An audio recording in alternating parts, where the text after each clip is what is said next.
Hi friends, నేను మీ doctor Swapna Chekkuri from Hyderabad women and fertility centre. Welcome to my channel. So ఈ రోజు ఏంటంటే మనము కామన్లీ ఆస్క్డ్ క్వశ్చన్ అంటే లైక్ డెలివరీ తర్వాత ఏమేమి కాంప్లికేషన్స్ అవ్వచ్చు, ప్రాబ్లమ్స్ ఏవేవి ఉంటాయి అనేది తెలుసుకుందాం.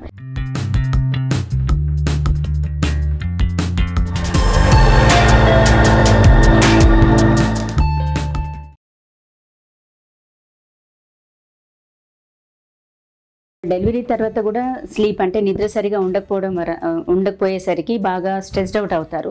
చాలా ఎక్కువ స్ట్రెస్ తీసుకున్నాక ఏమవుతుందంటే మనకు పాల ఉత్పత్తి తగ్గే ఛాన్సెస్ ఉంటుంది. అండ్ కొందరు తల్లులకి ఏంటంటే మిల్క్ వస్తూనే ఉంటారు, కాకపోతే సరిపోతుందా లేదా అనేది కూడా ఎక్కువ ఆలోచించి ఆ స్ట్రెస్తో కూడా ఇంకా వచ్చే మిల్క్ కూడా సప్రెస్ అయ్యే ఛాన్సెస్ ఉంటుంది. అదొకటి. అండ్ దెన్ ఇంకోటి ఏంటంటే స్ట్రెచ్ మార్క్స్ అంటే ప్రెగ్నెన్సీలో ఏంటంటే బేబీ పెరుగుతున్న కొద్దీ అబ్డమెన్ స్ట్రెచ్ అయినప్పుడు మనకు underlying collagen fibres break down అయిపోయి ఆ స్ట్రెచ్ మార్క్స్ పడతాయి. బట్ పోస్ట్ డెలివరీ ఏంటంటే రాను అది గ్రాడ్యువల్గా ఫేడ్ ఆఫ్ అయిపోయి వైట్ సిల్వరీ కలర్గా మారిపోతుంది. యూజువల్గా డెలివరీ తర్వాత కూడా బ్లీడింగ్ అవుతూ ఉంటుంది. సో కొంతమంది ప్రెగ్నెంట్ పేషెంట్స్ ఏంటంటే డెలివరీ అంటే ప్రెగ్నెంట్గా ఉన్నప్పుడే రక్తహీనత అనీమియా అనేది ఉంటుంది. ఈవెన్ దో వాళ్ళకి సప్లిమెంట్స్ ఇస్తాము, డైట్లో అన్ని ఎక్స్ప్లెయిన్ చేస్తాం, but still at the time of delivery కొందరికి బ్లీడింగ్ ఎక్కువ అయ్యేసరికి కూడా అనీమియా అనేది కంటిన్యూ అవుతూ ఉంటుంది. సో అలా రక్తహీనత అలాగే ఉన్న వాళ్ళకి ఏంటంటే మనకు గర్భసంచి కూడా సబ్ ఇన్వల్యూషన్ అంటే కరెక్ట్ టైంలో ముడుచుకోవాల్సింది ముడుచుకోలేకపోతుంది. So sub involution of uterus common, plus at the same time pelvic infections అనేది common because immunity goes down. And దాంతోపాటు బ్రెస్ట్ మిల్క్ సెక్రేషన్ అనేది తగ్గుతుంది.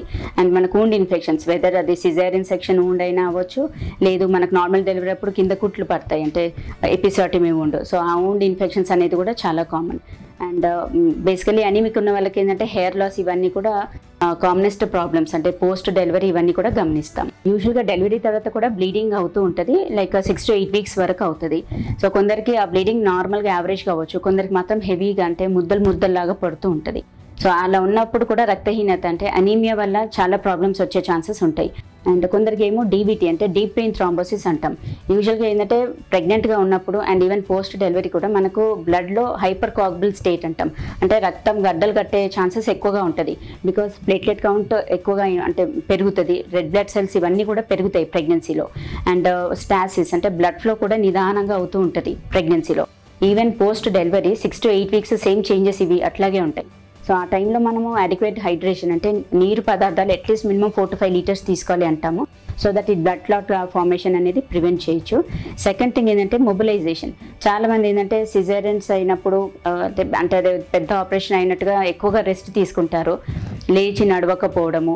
అండ్ కొందరు ఏంటంటే నార్మల్ డెలివరీ అయిన వాళ్ళు కూడా కింద ఎపిసోటమీ వూండ్ పెయిన్ ఉండేసరికి ఎక్కువగా నడవక అడిక్వేట్ అంటే లైక్ అవసరం కంటే కూడా ఎక్కువగా రెస్ట్ తీసుకుంటారు. సో నడక సరిగా లేకపోయినా కానీ ఇమ్మొబిలైజేషన్ అలా ఉన్న వాళ్ళకి ఏంటంటే బ్లడ్ క్లాట్స్ ఫామ్ అయ్యే ఛాన్సెస్ ఉంటుంది. అందుకనే సర్జరీ అయినా నార్మల్ డెలివరీ అయినా యాజ్ ఎర్లీ యాజ్ పాసిబుల్ లేచి నడవడమే బెటర్ ఆప్షన్.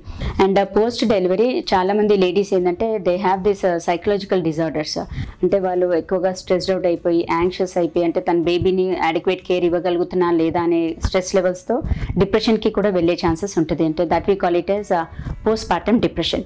సో వాళ్ళకి ఏంటంటే నిద్ర లేకపోవడము, first of all baby feeds కోసం సరిగా నిద్ర ఉండకపోవడము, అండ్ మిల్క్ సరిగా వస్తుందా లేదా అనేది అదొక ఆలోచన.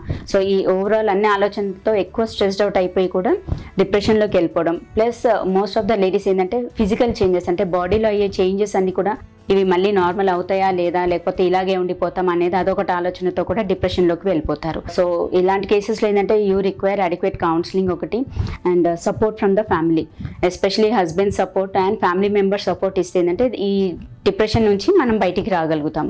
And always have a positive attitude అంటే పాజిటివ్ థింకింగ్లో ఉండాలి. అండ్ మనకు చేంజెస్ ఇన్ ప్రెగ్నెన్సీ అంటే ప్రెగ్నెన్సీలో అయిన చేంజెస్, డెలివరీ తర్వాత అయ్యే చేంజెస్ అన్నీ కూడా నార్మల్ అవుతాయా లేదనేది ఆలోచనలు అవన్నీ కూడా పక్కన పెట్టేసేయండి.